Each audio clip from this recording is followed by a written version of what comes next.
Hello friends, मैं हूं Swadeep. IAS मार्गदर्शक चैनल पर आपका स्वागत है। फ्रेंड्स, हम एनसीईआरटी सीरीज स्टार्ट कर रहे हैं जिसमें कक्षा 6 से लेकर 12वीं तक के सभी टॉपिक्स को कवर किया जाएगा। इस कोर्स की विशेषता यह है कि इसमें एनसीईआरटी के साथ साथ उन टॉपिकों को भी कवर करेंगे जो एनसीईआरटी में नहीं दिए गए हैं। साथ ही प्रीवियस ईयर पेपर में जो भी क्वेश्चन आए हुए हैं हम उन्हें भी डिस्कस करेंगे। और जैसा कि आपको पता है कि यूपीएससी एग्ज़ाम में एनसीईआरटी से सीधे सीधे क्वेश्चन पूछे जाते हैं, तो यह कोर्स आपके लिए बहुत ही महत्वपूर्ण है। तो आज हम ज्योग्राफी से स्टार्ट कर रहे हैं, जिसमें कक्षा 6 की ज्योग्राफी से स्टार्ट करेंगे। इस कक्षा 6 की ज्योग्राफी जो है उसका पहला जो टॉपिक है वो है सौरमंडल में पृथ्वी। सौरमंडल में पृथ्वी, तो हम इसे आज डिस्कस करेंगे, सौरमंडल में पृथ्वी। और जैसा कि आप देख सकते हैं ये सौरमंडल है, इसमें हम सौरमंडल में पृथ्वी की क्या स्थिति है, चीज़ों आदि को डिस्कस करेंगे। सबसे पहले स्थिति को जानने से पहले, पृथ्वी की स्थिति को जानने से पहले ये देख लेते हैं कि सौरमंडल का जो ऑर्डर है या जो हमारे यूनिवर्स का ऑर्डर है, वहाँ पे हम पृथ्वी को कहाँ पे खोजेंगे, तो उसकी पोजीशन क्या है। तो अगर देखें तो ये ब्रह्मांड है, यूनिवर्स है, इसमें बहुत सारी गैलेक्सियाँ हैं और इन गैलेक्सियों में से एक गैलेक्सी मिल्की वे यानी कि आकाशगंगा, इस आकाशगंगा के एक तारे के अंदर सौरमंडल में हमारी पृथ्वी स्थित है। अब सौरमंडल में भी हमारी पृथ्वी अगर सूरज से दूर जाए तो उसमें तीसरे नंबर पे हमारी पृथ्वी मिलती है। तो ये आप देख सकते हैं कि हमारी पृथ्वी का एक इमेज है, ये हमारा भारत है, देख सकते हैं। अब हम आगे बात करते हैं, लेकिन आगे सौरमंडल को आगे जानने से पहले हम कुछ शब्दावलियाँ हैं उनको जान लेते हैं। जैसे कि खगोलीय पिंड क्या होते हैं। खगोलीय पिंड वे पिंड होते हैं जो अंतरिक्ष में स्थित सभी पिंड प्राकृतिक रूप से निर्मित सभी पिंडों को खगोलीय पिंड कहते हैं।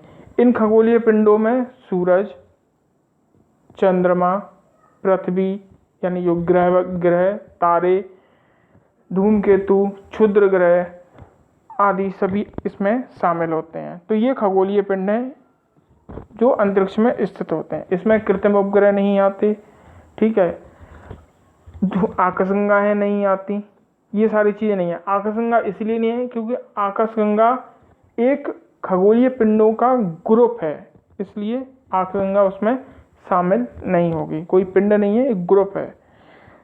अगली है तारे। तारे क्या होते हैं? गैसों से निर्मित ऐसे पिंड जो स्वयं ऊर्जा और प्रकाश उत्सर्जित करते हैं, ठीक है, ये नॉर्मल है। जब हम आगे तारों के बारे में पढ़ेंगे तो इसके विस्तार से पढ़ेंगे कि वास्तव में तारे हैं क्या। नक्षत्र मंडल क्या होते हैं? नक्षत्र मंडल पृथ्वी से रात्रि में आकाश में तारों के द्वारा बनाई गई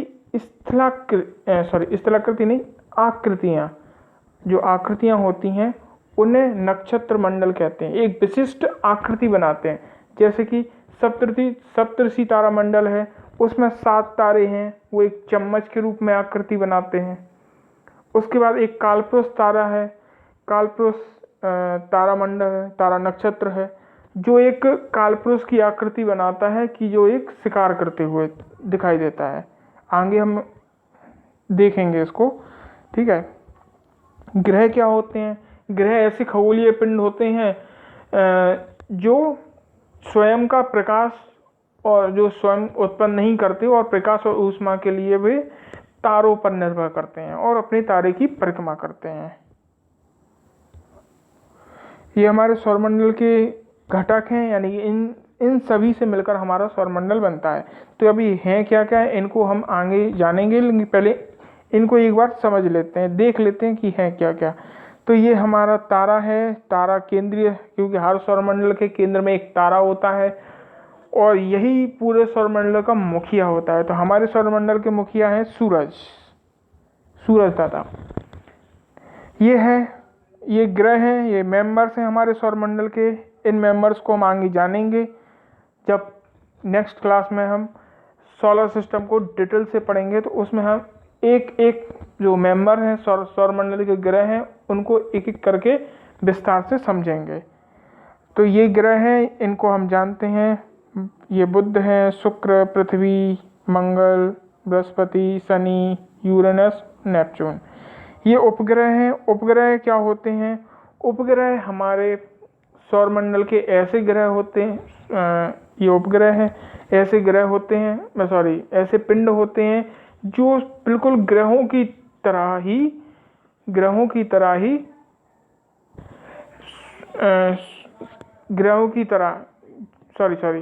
उपग्रह ऐसे पिंड होते हैं जो ग्रहों की परिक्रमा करते हैं। ठीक है, ये क्षुद्र ग्रह हैं। क्षुद्र ग्रह ऐसे पिंड होते हैं जो, या इनको ग्रहाणु भी बोलते हैं, लेकिन ये ऐसे पिंड होते हैं जो मिलकर ग्रह नहीं बना पाए और ये चट्टानों के रूप में ही सूर्य की परिक्रमा करते हैं। ये है कॉमेट। कॉमेट यानी धूमकेतु। धूमकेतु भी होते हैं जो बड़ी दीर्घाकार पथ में सूर्य की परिक्रमा करते हैं और जब ये सूर्य के निकट आते हैं तो तभी हम इनको देख सकते हैं और ये इनकी पूछ के कारण इनको पुच्छल तारा भी कहते हैं। तो अभी आप हमें हाल में ही बताइए कि इसी वर्ष जुलाई अगस्त के समय हमारी पृथ्वी के निकट से कौन सा धूमकेतु निकला था? आप उसका नाम कमेंट बॉक्स में बताइए।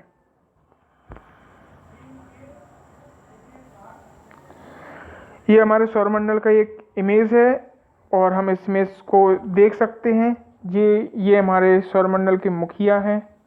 ये जूम हो गया। ये हमारे सौरमंडल के मुखिया हैं सूरज। उसके बाद ये हमारे मेंबर्स हैं। मेंबर्स में ये देखो बुध है। अगर हम सूर्य से दूरी की ओर जाएंगे तो ये हमें इस क्रम में मिलेंगे: बुध, शुक्र, पृथ्वी, मंगल, उसके बाद बृहस्पति, शनि, यूरेनस, नेपच्यून। ठीक है, ये एस्ट्रॉयड बेल्ट है। ये वही ग्रहाणु हैं या क्षुद्र ग्रह हैं जो कभी ग्रह नहीं बन पाए और ये चट्टानों के रूप में सूर्य की एक पट्टी के रूप में परिक्रमा करते हैं। तो आपसे क्वेश्चन पूछा जा सकता है कि एस्ट्रॉयड बेल्ट किन ग्रहों के मध्य स्थित है? ठीक है, ये एस्ट्रॉयड बेल्ट बोलते हैं। ये एस्ट्रॉयड बेल्ट और है, ये कूपर बेल्ट बोलते हैं इसे। यहाँ पर भी क्षुद्र ग्रह ही है, ग्रहाणु हैं और ये भी सौरमंडल की सूरज की परिक्रमा करते हैं। इनमें भी ये भी वही है, यानी कि मतलब इन्हीं ग्रहाणु से मिलकर हमारे ग्रहों का निर्माण हुआ है। और अब ये ग्रहाणु जो है किसी कारणवश ग्रहों का निर्माण नहीं कर पाए हैं तो ये परिक्रमा कर रहे हैं, या इनको हम इस प्रकार से बोलते हैं ये हमारे सौरमंडल के एक स्टोर रूम है। जैसे हमारे घर में जब सारा काम हो जाता है, घर बनाते समय जो ईंटें वगैरह हम यूज़ करते हैं और हमारा घर कंप्लीट हो जाता है तो उसके बाद जो ईंट वगैरह बचता है हम उसको एक स्टोर रूम में, एक रूम में रख देते हैं। तो इसी प्रकार से ये जो हमारा कुइपर बेल्ट है ये हमारे सौरमंडल का स्टोर रूम है। तो हमारे सौरमंडल में सारे ग्रहों का निर्माण हो गया। अब ये जो बचा हुआ मटेरियल है वो कुइपर बेल्ट के रूप में सूर्य की परिक्रमा परिक्रमा कर रहा है। ये देखिए हमारा ये कॉमेट है। ठीक है, और ये कुछ हैं, ये ग्रहों के समान है लेकिन ये ग्रह नहीं है। ठीक है, इन्हें क्षुद्र ग्रह ही बोलते हैं लेकिन ये अब ग्रह नहीं है। ये फेमस हैं, इनको हम डिस्कस करेंगे जब नेक्स्ट क्लास में सौरमंडल को पढ़ेंगे।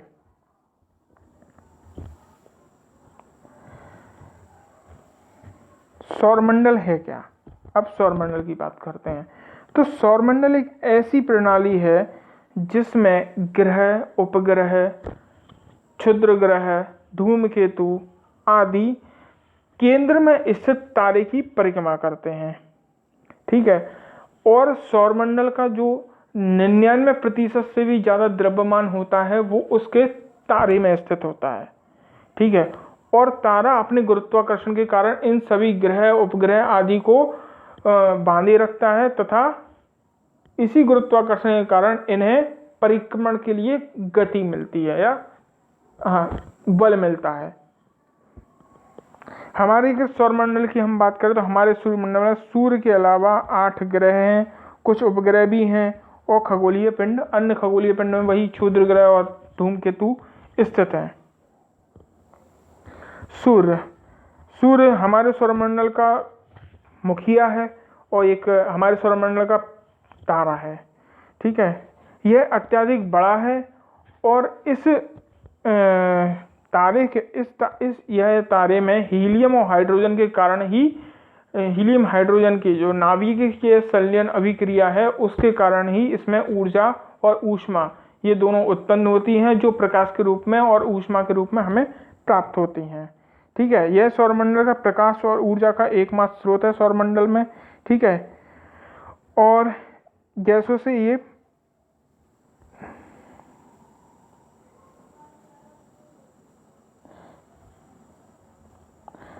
सॉरी ये गलत लग गया है। ये एकमात्र तारा है। ठीक है। और ये चंद्रग्रहण नहीं है, ये चंद्रमा है। धूमकेतु एकमात्र स्रोत है।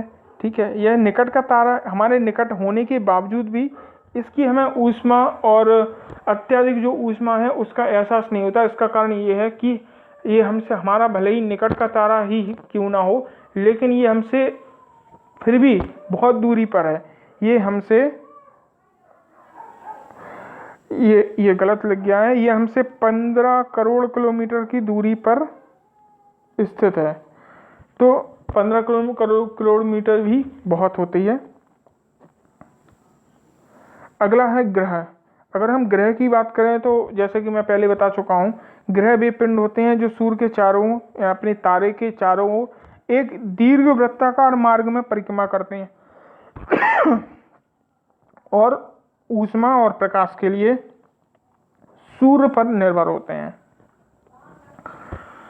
इनके परिक्रमण पथ को कक्षा कहा जाता है, यानी कि जिस परिक्रमण पथ पर वो परिक्रमा कर रहे हैं उनको कक्षा कहा जाता है। सूर्य के चक्कर लगा रहा है। हमारे सौरमंडल में 8 ग्रह हैं और सूर्य से दूरी पर अगर हम बात करें, सूर्य से दूरी पर अगर हम बात करें तो ये हमें क्रम से, जैसे मैं आपको बता चुका हूँ, बुध, शुक्र, पृथ्वी, मंगल, बृहस्पति, शनि, यूरेनस, नेपच्यून, ये 8 ग्रह हैं। अब बुध ग्रह जो सौरमंडल का सबसे छोटा ग्रह है और सौरमंडल का सूर्य से सबसे निकट और गर्म ग्रह है।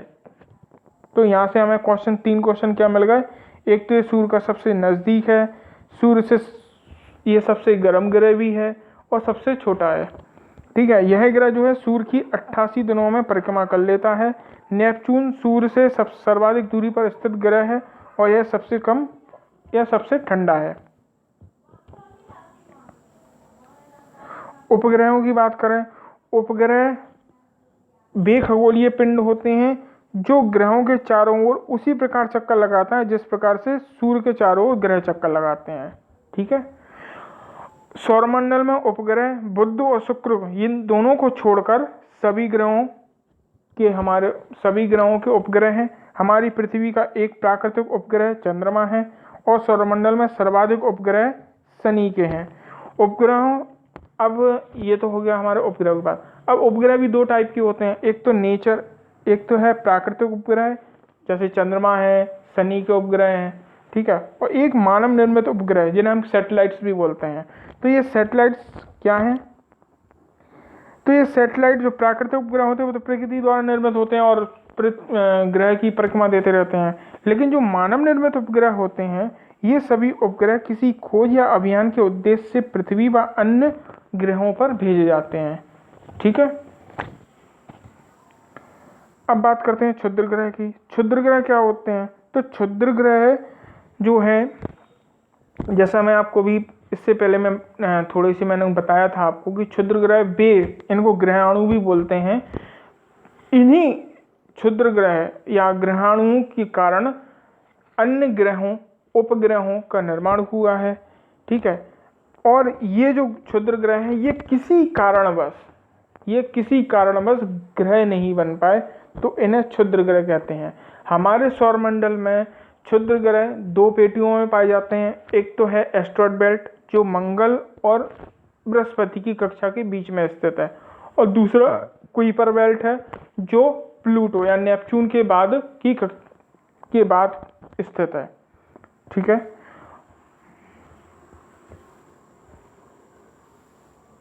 उल्का पिंड क्या होते हैं? उल्का पिंड सूर्य के चारों ओर चक्कर लगाने वाले पिंडों को, छोटे छोटे टुकड़ों को उल्का पिंड कहते हैं। सूर्य के चारों ओर चक्कर लगाने वाले पिंड के छोटे छोटे टुकड़ों को उल्का पिंड कहते हैं। इन उल्का पिंडों का निर्माण क्षुद्र ग्रहों के आपस में टकराने से होता है। जब ये क्षुद्र ग्रह आपस में सूर्य की परिक्रमा देते हुए आपस में एक दूसरे से टकराते हैं, तो इनके टकराने से ये टूटते हैं। टूटने से कुछ जो इनके टुकड़े होते हैं वो अपने परिक्रमा पथ से विचलित हो जाते हैं, और ये सूर्य की तरफ या सौरमंडल से बाहर की ओर का मार्ग पकड़ लेते हैं, और ये दूसरे ग्रहों की ओर जाते हैं। तो जो सूर्य की ओर आते हैं, वो आते टाइम जैसे आ रहे हैं और बीच में मान लो पृथ्वी पड़ जाती है, तो ये पृथ्वी के गुरुत्वाकर्षण कारण पृथ्वी की ओर आ जाते हैं, और पृथ्वी की ओर आने पर जैसे ये पृथ्वी के वायुमंडल में आते हैं, एंटर करते हैं, तो ये जो उल्का होती है, ठीक है, तो ये घर्षण के कारण जलने लगते हैं और हमें एक चमकती हुई रेखा दिखाई देती है। ठीक है, अगर आप इन उल्का पिंडों का इफेक्ट देखेंगे, तो इन उल्का पिंडों का इफेक्ट हमें जो चंद्रमा पर धब्बे दिखते हैं, जो क्रेटरों का निर्माण हुआ है, वो इन उल्का पिंडों के गिरने से ही हुआ है। ठीक है, कई उल्का पिंड हमारे पृथ्वी पर भी गिरे हैं, जिनका इफेक्ट हमें कई बार दिखा भी है। धूमकेतु क्या होते हैं? ये बर्फ और धूल और गैसों से निर्मित ऐसे पिंड होते हैं जो सौरमंडल के बाहर से अंधकारमय पथ पर परिक्रमा करते हैं, यानी कि इनका जो परिक्रमा पथ होता है बहुत लंबा होता है, हमें पता भी नहीं होता। ठीक है, इन्हें केवल तभी देखा जा सकता है जब ये सूर्य की ओर गति कर रहे होते हैं। तो जैसा मैंने आपको पहले बताया था कि जो धूमकेतु हैं, इनको हम केवल तभी देख सकते हैं जब ये सूर्य के निकट आ जाएं और ये गर्मी की वजह से इनकी जो पूंछ का निर्माण हो जाए। ठीक है, तभी हम इनको देख सकते हैं। सूर्य की ओर आने पर सूर्य की ऊष्मा से इन पिंडों की इन पर जो बर्फ या जो धूल के कण जमे होते हैं वो पिघलने लगते हैं या पिघलने लगते हैं और एक पूंछ का निर्माण करते हैं। इसी पूंछ के निर्माण के कारण इन्हें पुच्छल तारा भी कहते हैं। ठीक है, हाल में ही जैसे नियोवाइस जो धूमकेतु है पृथ्वी के करीब से गुजरा था। ठीक है, और इस धूमकेतु का जो परिक्रमण पथ बताया गया था, ये लगभग 2000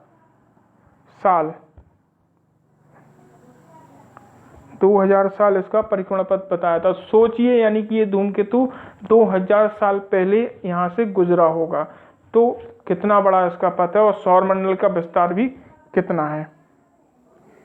थैंक यू इस वीडियो को सुनने के लिए, और नेक्स्ट क्लास में हम सौरमंडल पर डिस्कस करेंगे और सौरमंडल को हम और भी विस्तार से जानेंगे। तो सौरमंडल में हम एक एक ग्रह, तारे, सूर्य के स्ट्रक्चर, इन सभी को लेके बात करेंगे। Thank you.